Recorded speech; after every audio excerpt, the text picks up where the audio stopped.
Ya di 352 ini ya kita sih ini kadang penonton ya. Kadang penonton nih ngeliat nih, penonton orang tua bisa ya kita ceritakan ya. Kenapa sih main bolanya itu habis dari ke pinggir ke tengah lagi ya kayak gitu, sirkulasi bola kita bentuk U itu. Betul. Nah, kenapa padahal sepak bola itu bisa ke depan aja? Ya. Padahal bisa seperti itu. Ya itu kita bilang sabar dulu. Soalnya di 352 ini enaknya kita apa? Di babak pertama kita bisa kocok-kocok stamina lawan dulu. Habisin stamina lawan, nanti di babak kedua baru kita coba bikin gol. Kadang sih seperti itu sih. Cuma kadang ya ada orang tua atau penonton yang nggak sabar pengennya kamu nih unggul nih dari segi mungkin dari segi pemain di grid unggul dengan tim lawan nih. Harusnya bisa cetak gol dengan mudah apa. Sebenarnya sepak bola tidak seperti itu juga kalau menurut saya. Ya ada temponya sih seperti itu. Assalamualaikum warahmatullahi wabarakatuh. Kembali lagi bersama saya Panji Prawira dalam edisi Bincang Santai Pelatih Bola. Tapi kali ini kita berbincang-bincangnya tidak tentang karir, karena kemarin sudah dibahas tentang karir. Jadi hari ini kita sama Bang Randy lagi untuk membahas masalah formasi dalam sepak bola. Jadi pada edisi kali ini perdana kita akan bahas tentang formasi sepak bola. Yuk ikutin terus, jangan lupa like, comment, and subscribe. Oke, gimana kabarnya nih Bang Randy atau Kak Randy nih? Bang Randy. Bang Randy, gimana kabarnya nih Bang Randy? Alhamdulillah baik, sehat. Oke, jadi Bang Randy ini salah satu penganut formasi 352. Karena apa, belakangan ini saya beruji coba dengan tim di grid. Nah, sudah 3 kali ketemu, formasinya selalu sama. Ada apa dengan formasi 352? Kita akan tanya-tanya dengan beliau dan mungkin ada penjelasan sedikit kenapa kok senang dengan 352. Mungkin yang pertama ini Bang, kita mau tanya tentang formasi favorit sebagai pelatih. Apakah itu 352 atau yang lain? Ya, formasi favorit ya 352. Ya seperti itu. 352 memang. Tapi kan 352 itu kan tidak sesuai bahasanya apa ya, dengan program yang diturunkan oleh PSSI. Oh, Indonesia ya? Ya, dengan Indonesia. Nah, kenapa kok suka dengan 352? Ya, suka formasi 352 itu lini tengah kita kuat. Jadi untuk di proaktif di sepak bola, kuat pegang bola, itu lebih kuat sih kita di penguasaan bolanya. Seperti di Indonesia kan ada juga gitu kan, sepak bola proaktif. Ya seperti itu sih, nguatin lini tengah sih. Nguatin lini tengah. Oke, nah menurut dari Bang Randy sendiri kan juga sudah sekolah pelatih waktu itu. Nah, untuk program dari PSSI ada tanggapan sedikit tidak? Program PSSI Villanesia ini menurut Bang Randy? Ya, program dari Villanesia bagus ya, mengembangkannya. Ada sepak bola, ada 3 ya. Yang pertama proaktif, baru konstruktif, baru progresif. Progresif. Nah, benar. Yang tadi itu proaktifnya itu sepak bola di kosen kita, jadi kita bisa dikte lawan. Nah, yang kedua itu konstruktif itu antar lini. Nah, itu yang digadang sama Villanesia kan. Ya, nah, yang kedua itu ruang antar lini. Jadi mainnya tuh udah langsung dari kiper ke striker, back langsung ke striker, lewat jembatan tengah dulu, lewat antar lini kan. Baru habis itu yang terakhir itu progresif, sepak bola ke depan, main bolanya dari situ aja, misalnya back, kiper itu aja yang main atau yang lain-lainnya seperti itu. Sedikit gambaran dari Villanesia. Tentang Villanesia sedikit. Sedikit aja sih infonya dapat.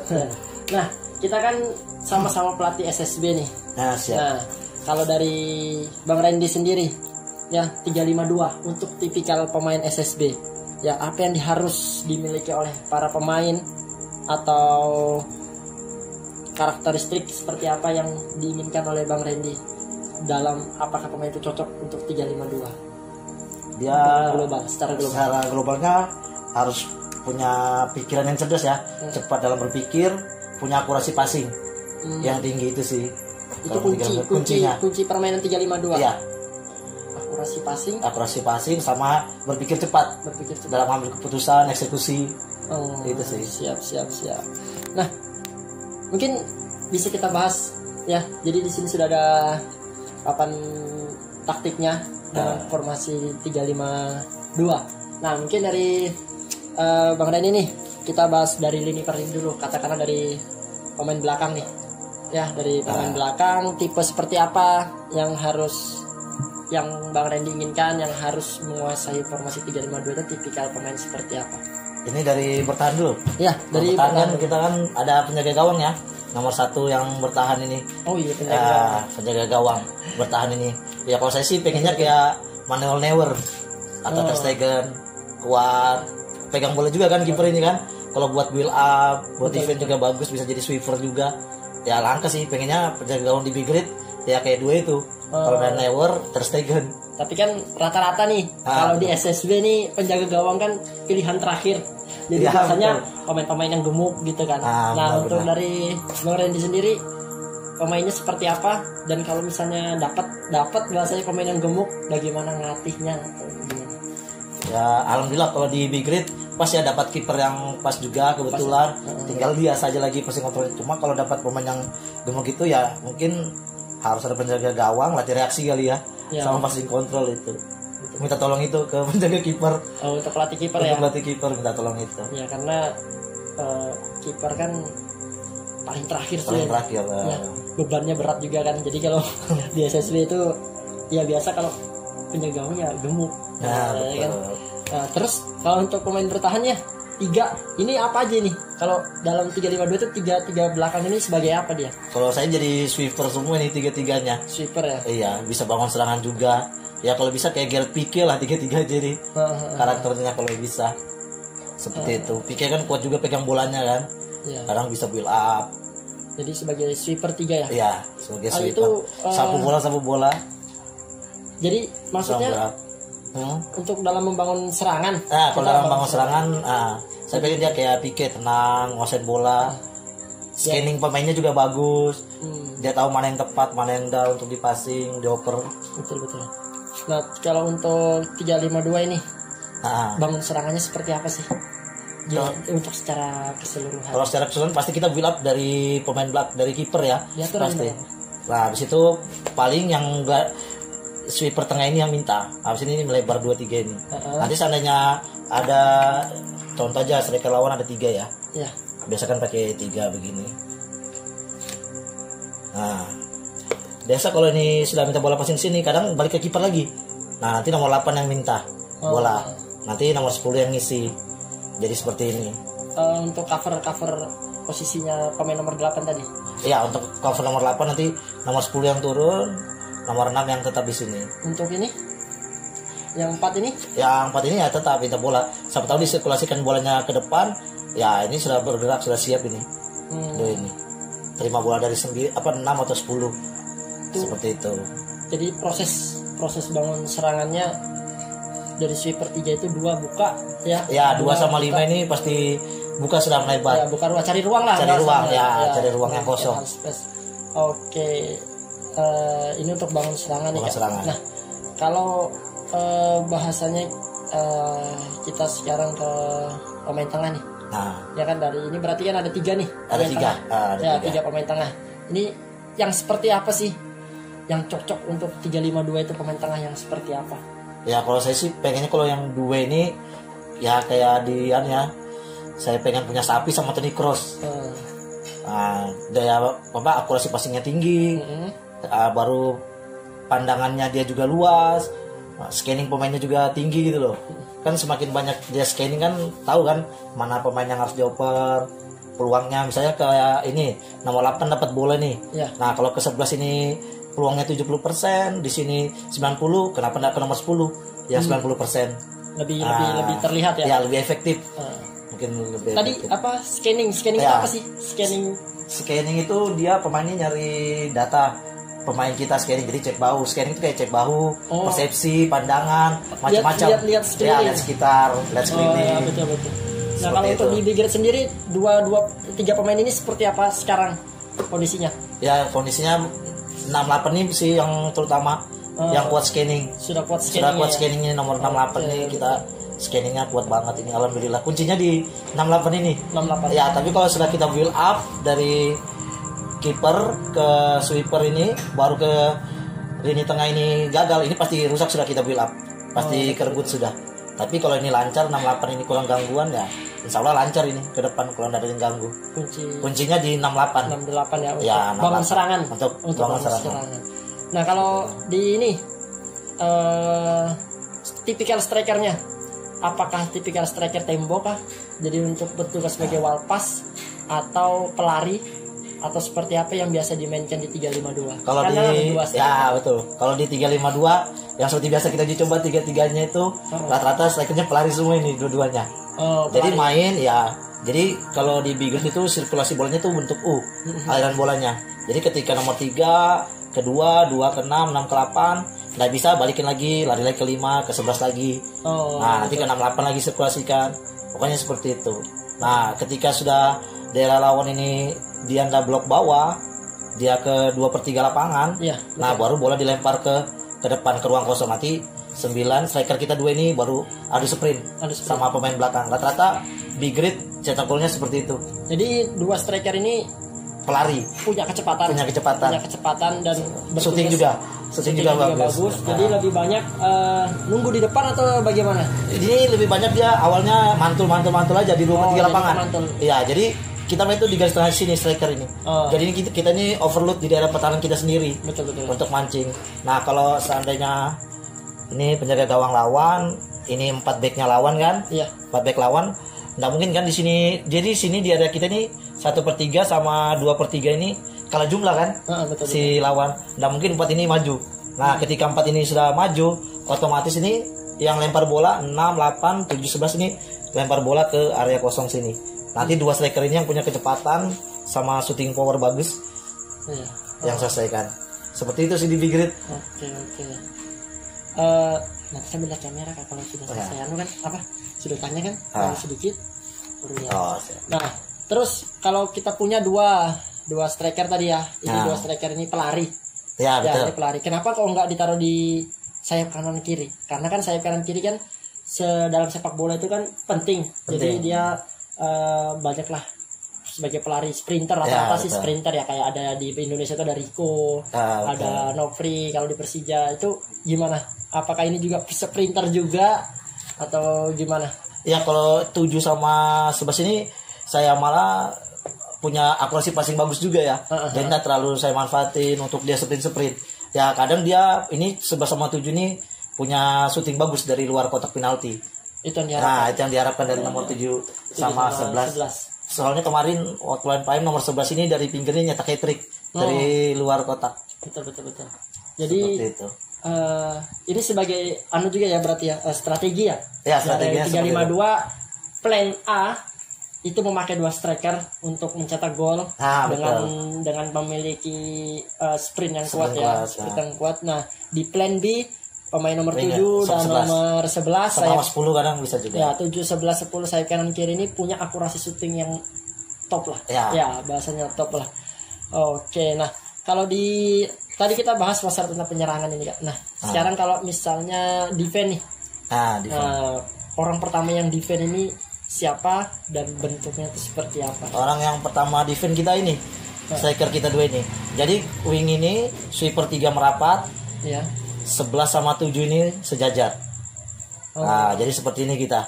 Jadi usahakan ada ruang di lawan. Nah, untuk yang 2 striker ini tidak perlu dia bantu sampai ke bawah sini dia. Jadi dia sampai tengah sini aja. Hanya di 2/3. Ya, hanya di 2/3 aja. 2/3. Yang di 1/3 ini 6, 8, 10 ini ada. Jadi ketika dapat bola kita counter attack-nya bisa juga. Nah, seperti itu. Sekarang kita lanjut ke build up dari atas ya. Jadi dari lawan sepertiganya, dari back lawan. Jadi formasinya seperti ini ya, lebih jaga kedalaman ya. Ya, lebih jaga kedalaman. Nah, terus untuk 7-11 apakah memanfaatkan half space atau ikut nyeru ke dalam? Dia ke flank. Kan biasa kan ada flank di sini kan ada nomor 2 pemain lawan kan? Sama 5 sini. Nah, ini khusus jaga 5, ini jaga 2. Yang ini jaga 2 gelandang serangnya, misalnya dia pakai 4-3-3. Betul. Nah, jadi 352 ini lebih banyak bahasanya man to man marking atau gimana? Kalau ketika kehilangan bola? Kalau kehilangan bola kita harus menang jumlah. Jadi ketika kita kehilangan bola di Big Red itu usahakan menang jumlah. Menang jumlah dulu. Ya, usahakan menang jumlah dulu ketika direbut di nomor 8 nih. Ya. Nah, ini paling enggak nomor 5, 11 ini ketutup sudah. Gimana caranya harus menang jumlah sih. Kita itu. Pokoknya kalau di Big Red 8 detik nggak dapat bola bikin pelanggaran. Oh, Nah, taktik foul. ya taktik foul Jadi bikin sudah, pelanggaran. ya, Jangan itu sampai lewat dari 15 detik, bahaya itu. opsi terakhirnya Ya. taktik foul tadi itu ya. Soalnya takut permainan lawan berkembang kan. Betul. Seperti itu. Dalam 3-5-2 ini tadi kita sudah build up lawan dari pemain bertahan. Nah, Sekarang andai kata dari pemain tengah. nah, Jadi seperti apa? Cepat kembalinya seperti apa? Ibarat kata ini dua ini sudah lewat nih. nah, Dua striker ini sudah lewat, tertinggal. Tertinggal. Serangan balik lawan, antisipasinya seperti apa? antisipasinya sih kita ngarapin 3 ini Mm-mm. sama 2 jangkar bertahan ini. 68 sama 3 sweeper ini. Nah, soalnya kalau kita sudah nyerang, kelemahannya 352 itu, Iya. ya, ini lambat turun nih. Oh, 7 sama 11 ini pasti lambat turun. betul. Nah, jadi antisipasinya ya ini 68 ini sama 235 ini sweepernya ini. Iya, karena Ya, seperti itu. andai kata ini bertahan kan formasi berubah jadi 5-3-2 tadi ya. Ya, jadi Ya, kalau jadi bertahan 5-3.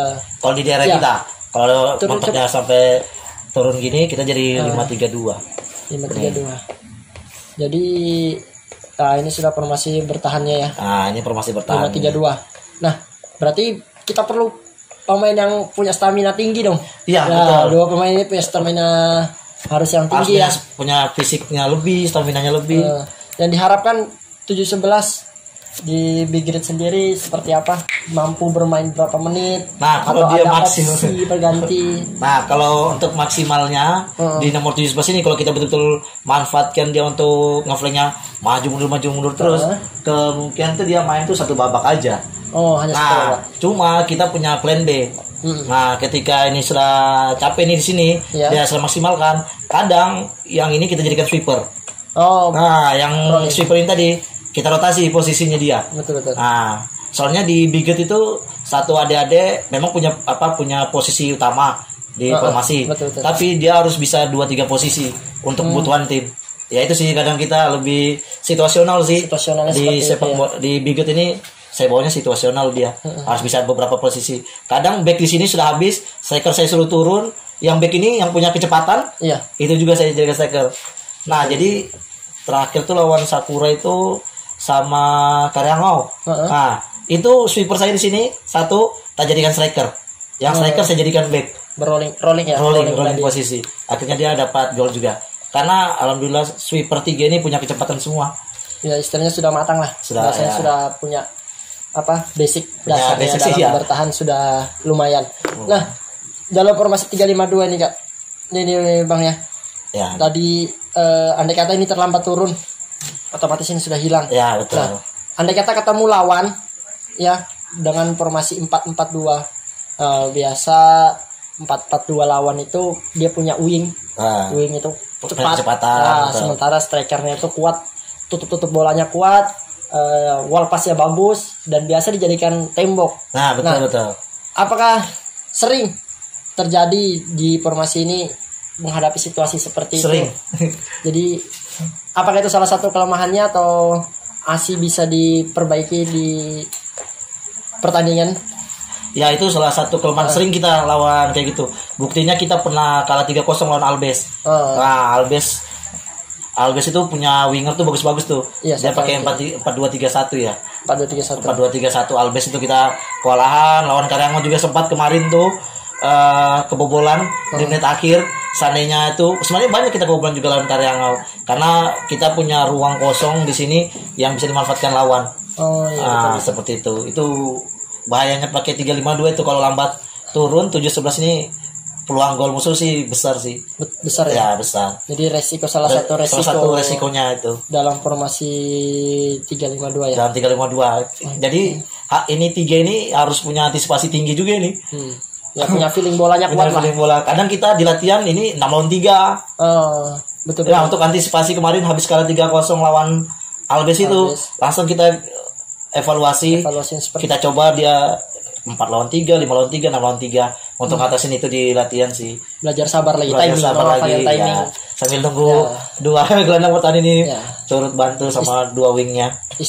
Istilahnya lebih banyak ketika terjadi serangan balik karena kan biasanya 3-5-2 itu formasi yang fokus untuk menyerang. Nah, betul. jadi begitu dimanfaatkan lawan itu dengan serangan balik. Nah, terkadang itu 3 pemain itu hanya itu yang Tinggal tersisa. itu tersisa, benar, Jadi betul dimanfaatkannya dengan latihan tadi, belajar sabar, belajar delay ya. Iya, belajar delay itu sih. Mungkin ada lagi yang mau dijelaskan di 352 itu seperti apa? Ya di 352 ini ya kita sih ini kadang penonton ya. Kadang penonton nih ngeliat nih, penonton orang tua bisa ya kita ceritakan ya. Kenapa sih kok main bolanya itu habis dari ke pinggir ke tengah lagi ya kayak gitu, sirkulasi bola kita bentuk U itu. Betul. Nah, kenapa padahal sepak bola itu bisa ke depan aja? Ya. Padahal bisa seperti itu. Ya itu kita bilang sabar dulu. Soalnya di 352 ini enaknya kita apa? Di babak pertama kita bisa kocok-kocok stamina lawan dulu, habisin stamina lawan, nanti di babak kedua baru kita coba bikin gol. Kadang sih seperti itu sih.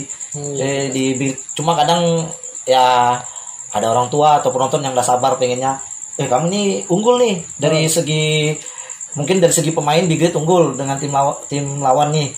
Harusnya bisa cetak gol dengan mudah apa. Sebenarnya sepak bola udah seperti itu juga kalau menurut saya. Ya ada temponya sih seperti itu.